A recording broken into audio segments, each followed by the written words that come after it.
একটু কল্পনা করেন জাহান্নামের আগুন কিভাবে আমরা সহ্য করব।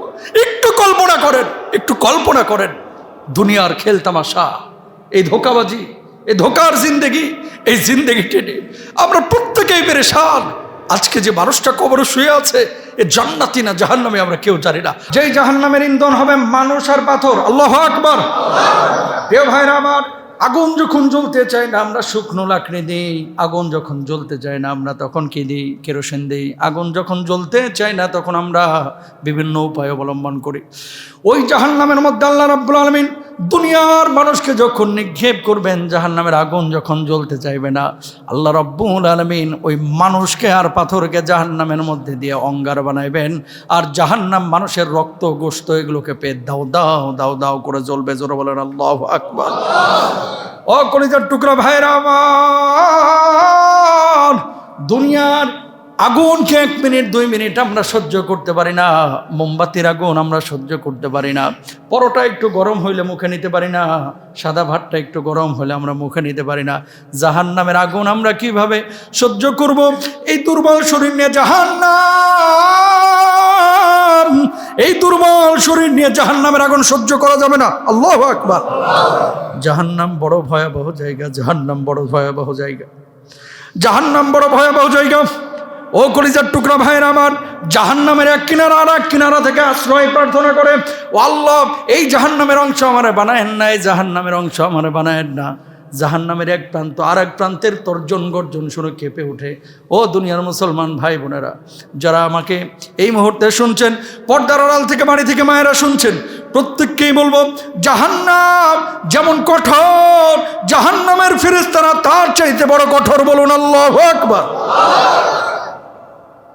শিকল বেঁধে যখন নিয়ে যাবে, মানুষগুলো চিৎকার করে বলবে, আল্লাহ বুঝতে পারি নাই মাহবুদ দুনিয়ার জিন্দগিতে, ও মাহবুদ আমার জাহান্নামে নিয়েন না, এই দুর্বল চামড়া। ও আল্লাহ এই জাহান্নামের আগুন কিভাবে সহ্য করব? ও আল্লাহ জাহান্নামের আগুন কিভাবে সহ্য করব? একটা পরোটার তাওয়া যখন দেখেন পরোটাটা দেয়, ডিমটা 1 মিনিটও না 30 সেকেন্ডের ভিতরে হয়ে যায়। পরোটাটা তাওয়ার উপরে যখন দেওয়া হয় তখন দেখবেন পরোটাটা মুসমুসে হয়ে যায়। যখন ভাতটা টকবক টকবক করে ফুটে, ওই যে ভাতের মাড়গুলো উপরে উতলে উঠে এবং ঢাকনাটা থাপ থাপ করে আওয়াজ হয়, ভাতের মাড়ের মধ্যে ভাতগুলো যেভাবে উঠানামা করে, জাহান্নামের মধ্যে মানুষগুলো সেদিন কিয়ামতের ময়দানে উঠানামা করবে। আল্লাহু আকবার। একটু চিন্তা করেন না, সহ্য করতে পারবেন? একটু কল্পনা করেন জাহান্নামের আগুন কিভাবে আমরা সহ্য করব। একটু কল্পনা করেন, একটু কল্পনা করেন। দুনিয়ার খেল তামাশা, এই ধোঁকাবাজি, এই ধোঁকার জিন্দেগি, এই জিন্দেগি টেনে আমরা প্রত্যেকেই পেরেশান। আজকে যে মানুষটা কবরে শুয়ে আছে, এ জান্নাতি না জাহান্নামী আমরা কেউ জানি না। আহারে এই রোদের মধ্যে, এই উত্তপ্ততার মধ্যে, এই গরমের মধ্যে রাস্তা দিয়ে কতক্ষণ হাঁটলেই শরীরটা একেবারে ভিজে যায়, ভেতরটা একেবারে হাহাকার শুরু হয়ে যায়। তেষ্টায় বাড়িতে এসে ফ্রিজ থেকে পানি বের করে আপনি গলার মধ্যে ঢেলে দিচ্ছেন। এই গরমে যদি অবস্থা হয়, কিয়ামতের ময়দানে জাহান্নামের আগুনটা কত মারাত্মক হবে। আল্লাহু আকবার। কলিজার টুকরা ভাইরা আমার, কোন কোন মানুষ কিয়ামতের ময়দানে বিনা হিসাবে হাসতে হাসতে জাহান্নামে যাবে। আর কিছু কিছু মানুষ নিজেরা সৎ কাজ করেছে, ভালো কাজ করে দুনিয়া থেকে বিদায় নিয়েছে, কিন্তু সন্তান সন্ততি কিয়ামতের ময়দানে আল্লাহ রাব্বুল আলামিনের সামনে দাঁড়ায় যাবে। ও আল্লাহ, আমার বাপ জান্নাতে যাচ্ছে, আমার মা জান্নাতে যাচ্ছে। আল্লাহ, আমার বাপ যদি এই দুনিয়ার জিন্দগিতে যদি বুঝাইতো, যদি নামাজ পড়াইতো, যদি দিন ফলো করাইতো, দিন বানাইতো, আল্লাহ আপনি আজকে আমাকে হয়তো বা জাহান্নামে দিতে পারতেন না। সুতরাং আমার এই দায়ভার আমার বাপ মাকেও নিতে হবে, কারণ আমার বাপ মা শেখায় নাই। রাব্বুল আলামিন বললেন, কি বলো এগুলো? মানুষজন তখন জবাব দেবে, ওয়াকালু রব্বানা ইন্না আতানা সাদাতানা ওয়া কুবারানা ফাআদাল্লুনাস সাবিলা। আল্লাহ, আমারে ধরার আগে আমার বাপটারে ধরেন, আমারে ধরার আগে আমার পীর সাহেবরে ধরেন, আমারে ধরার আগে আমার খতিবরে ধরেন। নাউজুবিল্লাহ বলেন না কেন? সতর্ককারী হিসেবে আল্লাহ যাকে দায়িত্ব দিয়েছিল সে আপনাকে সতর্ক করে নাই। বুঝাইতে পারছি? আপনার দায়িত্ব কিন্তু একরকম, আমার দায়িত্ব আর এক রকম, আপনার বাপ মার দায়িত্ব আর এক রকম। অনেক বাবারা চায়, অনেক মায়েরা চায় আমার ছেলেটা নামাজ পড়ুক, আমার ছেলেটা দিনদার হোক, অথচ বাপ নিজে নামাজ পড়তেছে না। হিসাব দেওয়া লাগবে না? লাগবে কি লাগবে না বলেন? এই জন্য কলিজার টুকরা ভাইরা আমার, নিজে নামাজ পড়বো, সন্তানদেরকে নামাজের জন্য আদেশ করব, ইনশাল্লাহ বলেন। যেগুলো জুমা না পড়ে এখন বিছনার উপরে শুয়ে শুয়ে মোবাইল টিপাটিপি করতেছে, বাড়ায় চামড়া উঠায় ফেলাবেন ছেলে মেয়ে, ভাত বন্ধ নামাজ না পড়লে। কথা বলেন ঠিক কেনা? 7 বছর থেকে আদেশ। কয় বছর থেকে? আমি খুব খুশি। ওই যে দেখেন ছোট ছোট বাচ্চা আপনারা নিয়ে এসেছেন, মনে রাখবেন, এই যে দেখেন, এই যে আল্লাহর ওলি বসে আছে, মাশাআল্লাহ। এই যত ছোট বাচ্চা মসজিদে বাড়বে এলাকা তত বেশি সুন্দর হবে, ইনশাল্লাহ বলেন। ব্রিটিশদের একটা নিয়ম কি জানেন? ইংল্যান্ড আমেরিকা একটা রুলস হচ্ছে, এরা মুরব্বীদের নিয়ে অত ভাবে না, এরা মধ্যবয়স্ক নিয়ে এত ভাবে না, এরা ইয়াং জেনারেশন নিয়ে ভাবে। তবে তার চাইতে বেশি ভাবে এই যে 7 বছর, 5 বছর, 6 বছর, 8 বছর, 2 বছর এই বাচ্চাদেরকে ওরা বলে পিউপিল। কি পিউপিল? পিউপিল মানে হচ্ছে রাজার সন্তান, রানীর সন্তান। এই থিমটা যদি বাংলাদেশের মানুষ আমরা নিতাম, শুধু এই থিমটা, আমি দিনের কথা বলতেছি না, ইসলামের অনেক নীতি নৈতিকতা ওদের মধ্যে আছে, কিন্তু ঈমান নাই। আমাদের এখানে অনেক লোক আছে যারা আমরা ঈমানের মধ্যে থাকি দাবি করি, কিন্তু ঈমানের আদব আখলাক, ইসলামের আদব আখলাক আমাদের অনেকের মধ্যে নাই। কথা বলেন ঠিক কিনা? এই যে ছোট ছোট বাচ্চাদেরকে ওরা এত প্রায়োরিটি কেন দেয়? এদের চিকিৎসা ফ্রি, বাসে উঠলে এদের কোনো পয়সা নাই, স্টুডেন্টদের সমস্ত বাস ফ্রি। এই বাচ্চাদেরকে প্রায়োরিটি এই কারণেই দেয় যে এরাই আগামীর পৃথিবীটা গড়বে। কথা বলে মুরব্বী মানুষটা এখন উনি নামাজ পড়বে, কালাম ইবাদত বন্দেগী করবে, খাবে দাবে ঘুমাবে, ঈমান নিয়ে মরে যাবে, ঝামেলা শেষ। কথা বলেন ঠিক কিনা?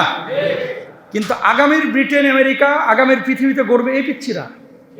এখন বলেন আমাদের দেশে এই যে হামে বাচ্চারা যে মারা যাচ্ছে, হসপিটালগুলোতে যে অবস্থা, এই ছোট বাচ্চাদেরকে যদি ওদের মতো আমরা প্রায়োরিটি দিতে না পারি, নেক্সট 50 বছর পরে, 100 বছর পরে পৃথিবী কোথায় যাবে সে অনুপাতে তারা বাচ্চাদেরকে পড়ায়, সে অনুপাতে বাচ্চাদেরকে তারা অ্যাডভান্স করে। আর আমাদের বাচ্চার গুলারে এখন কিন্ডার গার্ডেনে দিছি, মায়েরা সকাল থেকে সন্ধ্যা পর্যন্ত 17টা কোচিং করাইতে করাইতে জুয়ান মা বুড়ি হয়ে যাইতেছে। কথা বলে না? জুয়ান মা কি হয়ে যাচ্ছে? বুড়ি হয়ে যাচ্ছে, খালি বাচ্চাকে টানতে টানতে। ওই দেশে বাচ্চাদেরকে স্কুল থেকে যখন পাঠায় বলে দেয় বাড়িতে গিয়ে পড়াশোনা করবা না, কি করবা? ঘুমাবা। কেন? কয় বাড়িতে গিয়েই যদি পড়া লাগে স্কুলের কামটা কি? মাথা বুঝতে পারছেন কোন জায়গায় এরা লাগাইছে? আর আমাদের স্যাররা কি বলে, এই বেটা হোমওয়ার্ক করে নিয়ে আইবি কালকে 30 পৃষ্ঠা, না হলে তোর পিঠের চামড়া তুলে ফেলবো। এই কথাটা আপনি বলার সাথে সাথে ওই দেশে আইনত দণ্ডনীয় অপরাধ। আমি ওই দেশকে হাইলাইট করতেছি না, আমি শেখার কথা বলতেছি। পুরো শিক্ষা ব্যবস্থাটা আমাদের এমন অবস্থায় আছে, নেক্সট 50 বছর পরে আমরা বিশ্বকে কি লিড করব?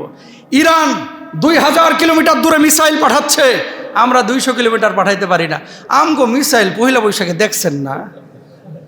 ওরে বাপ রে বাপ, আমগো মিসাইল হচ্ছে বাঁশ দিয়ে বানানো। কথা বলেন না কেন? আমি আমাদের মিসাইল নিয়ে কথা বলছি না, আমি বলছি আমাদের যারা হর্তাকর্তা, যারা মাথা, বিশ্ববিদ্যালয়ে যারা পড়েছে, ওরা গবেষণা করবে মিসাইল নিয়ে, ওরা এগুলো নিয়ে সেখানে গবেষণা করবে। আমগো গবেষণা হয় বাঁশ দিয়া কিভাবে পেঁচা বানানো যায়।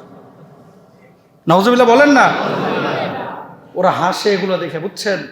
কালচার ভালো, কিন্তু সেই কালচারগুলো এমন হওয়া চাই যেগুলো সৃজনশীল। এই বাচ্চারাই আগামীর বাংলাদেশ, এই বাচ্চারাই আগামীর পৃথিবী, এই বাচ্চারাই কিন্তু আগামী বিশ্বের নেতৃত্ব নিবে। এই বাচ্চাদেরকে যদি এখন থেকে আপনি প্রায়োরিটি না দেন, এই বাচ্চাদেরকে যদি না শেখান, এই বাচ্চারা কি করবে? ওরা বানাইতেছে পেঁচা, এরা বানাবে ভাল্লুক। কথা কয় না? এবার কিন্তু পেঁচা পোচা অতটা চোখে পড়ে নাই, এবার পড়ছে অন্য ক্যাটাগরির জিনিস। আমি যে কথা বলতে যাচ্ছি, কাঁচাই না নোয়াইলে বাস, পাকলে করে ঠাস ঠাস। আমি আবারও বলি, আপনার মূল সম্পদ আপনার বাড়িটা না, আপনার মূল সম্পদ ফ্যান্টাসির সামনের ওই দোকানগুলো না, আপনার মূল সম্পদ হচ্ছে আপনার এই বাচ্চাটা। মূল সম্পদ কে? বাচ্চা। রাহমানি হুজুর ওই ছাড়ছে ওই দেশ কিন্তু বাচ্চার জন্য আর দিনের জন্য। যে দিনটা মুখ্য হয়ে গেছে, আমি হয়তো আমার বাচ্চাকে ঠিক রাখতে পারবো। কিন্তু তার বাচ্চাও ঠিক রাখতে পারবে কিনা এটা তো আল্লাহু আ'লাম। যারা রেখেছে তাদেরকে স্যালুট, কিন্তু যারা রাখতে পারে নাই, ব্যর্থতা আমাদের। আমি যে কথা বলতে যাচ্ছি, বাচ্চাগুলোকে প্রায়োরিটি দেন। 7 বছরে নামাজের আদেশ করেন, 8 বছরে নামাজে আরেকটু তাগাদা দেন, 9 বছরে আরেকটু জোরালো তাগাদা দেন। 10 বছরে মসজিদে যাবি না তো তোর ভাত বন্ধ, তোর কাপড় বন্ধ, তোর ঘোরা বন্ধ। কথা বলেন ঠিক? তাহলে কি হবে? ছেলেটা ছোটবেলায় নামাজটা শিখতেছে। ও কলিজার টুকরা ভাইয়েরা আমার, এই জন্য খেয়াল করেন, আল্লাহ রাব্বুল আলামিন বললেন ওয়া আহলিকুম নারা, জাহান্নামের আগুন থেকে তোমার পরিবার সদস্যদেরকে বাঁচাও। নবীজি সাল্লাল্লাহু আলাইহি ওয়াসাল্লাম, বুখারী মুসলিমের হাদিস, কুল্লুকুম রাইন ওয়া কুল্লুকুম মাসউলুন আন রাইয়াতিহি, তোমাদের মধ্যে প্রত্যেকে দায়িত্বশীল, আর প্রত্যেকেই কিয়ামতের ময়দানে আল্লাহ রাব্বুল আলামিনের সাথে জিজ্ঞাসিত হবে, সামনে জিজ্ঞাসিত হবে। জোরে বলেন সুবহানাল্লাহ। তাহলে পরিবারের সদস্য কে আছে? আপনার বাবা, আপনার মা, আপনার ছেলে মেয়ে, আপনার স্ত্রী পরিজন। নিজে খালি নামাজ পড়লে হবে না, হাজি হইলে হবে না, নিজের পরিবারের সদস্যদেরকে। আপনার হজ করা মানে ওমরা করা বারবারের চাইতে জরুরি ছেলেটাকে নামাজি বানানো। আপনি নিজে যে বারবার ওমরায় যাচ্ছেন আর ছেলে নামাজ পড়ে না, গাঞ্জট্টি হয়ে গেছে। আপনি চেষ্টা করবেন এই ছেলেকে, চেষ্টার পরে 18 বছর হইল না, বিপদগামী হয়ে গেছে, আপনি দায়ী থাকবেন না। মনে রাখবেন, আপনি হাফেজ বানানোর জন্য চেষ্টা করেছেন, হয় নাই, কিয়ামতের ময়দানে আল্লাহ আপনাকে হাফেজের বাবা হিসেবে মর্যাদা দিবেন। সুবহানাল্লাহ। কেন বলেন তো? সৎ কাজের নিয়ত করলে, আপনি যে চেষ্টা করেছেন এটার প্রতিদান দিবেন কে?